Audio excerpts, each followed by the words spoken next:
Guillaume Meurice. Oui, eh ben moi je me suis un petit peu inquiété hier soir parce que je vous ai pas vu à l'église Saint-Germain-l'Auxerrois pour la messe en hommage à Marie-Antoinette. Alors, je sais pas ce que vous avez de mieux à faire un lundi soir. Hein, si vous voulez continuer à rater votre vie, vous faites ce que vous voulez. Mais bon, moi j'y étais en tout cas. Alors elle a été guillotinée, Marie-Antoinette, le 16 octobre 1793. Et donc hier c'était un hommage, un big up, hein, comme dirait Béli. Big up à Marie-Antoinette, c'était super.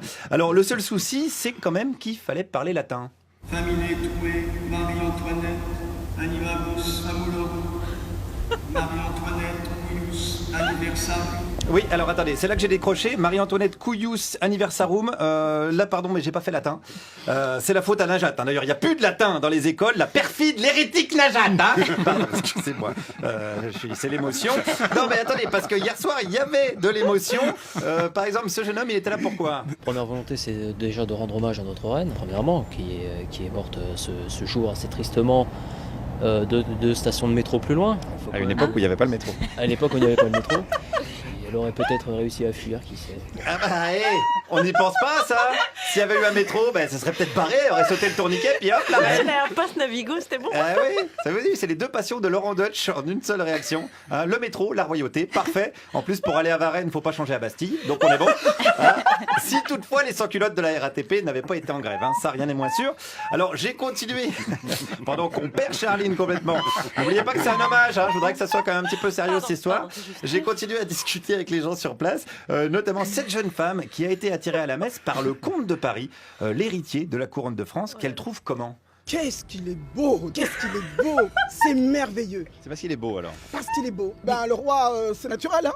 Je suis enfin dans mon élément. Ah, c'est vrai? Je vis pleinement ce que je suis. C'est-à-dire? Ben royaliste. Ah, ça fait plaisir, quoi. Une royaliste heureuse, décomplexée, ça fait du bien. Alors, le comte de Paris, c'est vrai qu'il est beau, mais il a 84 ans. Ah, donc, c'est-à-dire qu'il est un petit peu sec. Non, mais ça, on dirait un tuc. Vous savez, les gâteaux à carottes.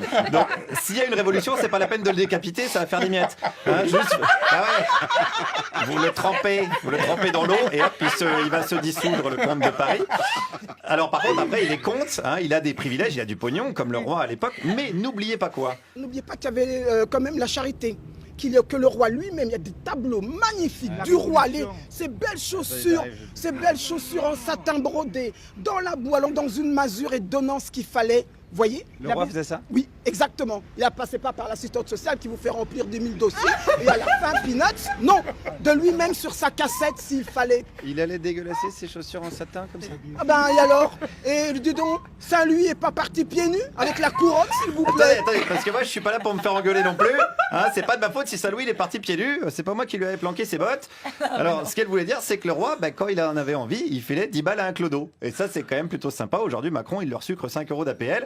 Donc Louis XVI était plus de gauche que Macron. Hein, c'est ça qu'on apprend. C'est pas un exploit non plus, mais faut quand même le signaler. D'ailleurs le social, la dame ça la connaît. Et en plus, à mon fort défendant, je travaille à la cohésion sociale.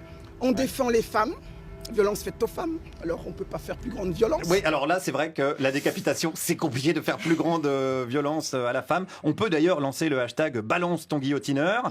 Là on est bon, mais n'oubliez pas qu'on célébrait Marie-Antoinette et qu'on était tous bouleversés. Eh ben, je suis toujours bouleversé en ce jour-là, du 16 octobre. Marie-Antoinette, qui est la des plus grandes dames de France. Elle est, disons, l'émanescence de la conscience la plus pure de la France et de son destin. Vous êtes un peu amoureux de Marie-Antoinette, j'ai l'impression. Ah oui. Oh là c'est mignon. C'est mignon, il est in love, c'est mignon, ça lui a fait perdre la tête. Enfin voilà, non, c'est mon expression, c'est contagieux peut-être. Alors ce monsieur, j'ai un petit peu discuté avec lui, il m'a appris qu'il y avait des héritiers du trône qui s'étaient enfuis au Canada, que la descendance était très difficile à retrouver, et comme il s'intéressait à la numérologie, il m'a demandé ma date de naissance à moi, 1981. Et saviez-vous que 81... Le trône en hébreu. Mais c'est 81. C'est pour ça que vous vous intéressez inconsciemment à la future venir du futur prochain roi de France. Mais si ça se trouve, surtout c'est moi. Ah non, non, non. Pourquoi ça serait pas moi? Il y a des tas de conditions à remplir. Ah, c'est quoi les conditions? Ah, mais c'est très très compliqué.